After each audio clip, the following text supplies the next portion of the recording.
गढ़वाल लोकसभा क्षेत्र की महान जनता का और सभी सम्मानित मतदाताओं का मैं आभार व्यक्त करते हुए, उन्हें प्रणाम करते हुए, ये जो जनादेश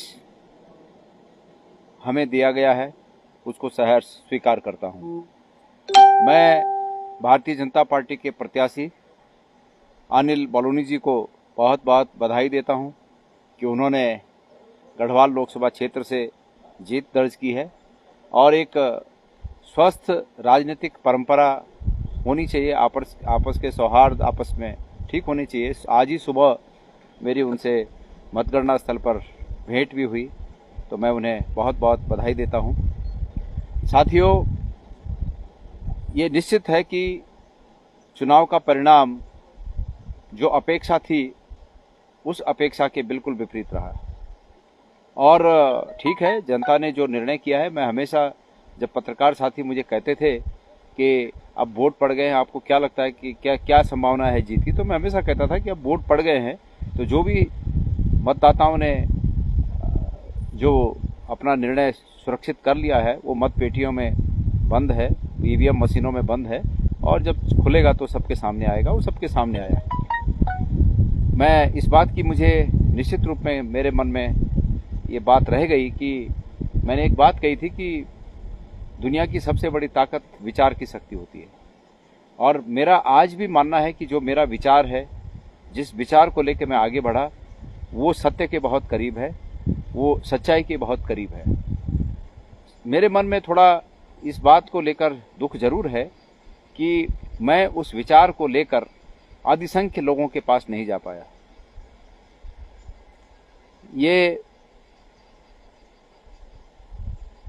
ये निश्चित रूप में, अगर समय थोड़ा और होता तो चुनाव के परिणाम कुछ और होते, लेकिन ठीक है, ये देखा गया कि जो पहले फेज में या दूसरे फेज में जो चुनाव हुए उसमें भारतीय जनता पार्टी को अपेक्षाकृत ज़्यादा सफलता मिली और जैसे जैसे थर्ड, फोर्थ और फिफ्थ, सिक्स्थ और सेवन्थ फेज में जो वोट पड़े वहाँ भारतीय जनता पार्टी को उतनी सफलता नहीं मिली जितने की स्टार्ट के चरणों में मिली। मैं देश की जनता को भी धन्यवाद देना चाहूँगा कि उन्होंने एक मजबूत विपक्ष के रूप में जनादेश दिया है। उन्होंने इस रूप में जनादेश दिया कि आज अभी भी ये संभावना बनी है कि दोनों गठबंधनों में से कोई भी गठबंधन आज की स्थिति में सरकार बना सकता है। तो इसके लिए धन्यवाद। स्वस्थ लोकतंत्र के लिए आवश्यक है कि विपक्ष मजबूत हो और निश्चित रूप में जिस गठबंधन की भी सरकार बनेगी उसके सामने एक मजबूत विपक्ष सामने खड़ा रहेगा। साथियों, मुझे दुख है इस बात का कि मैंने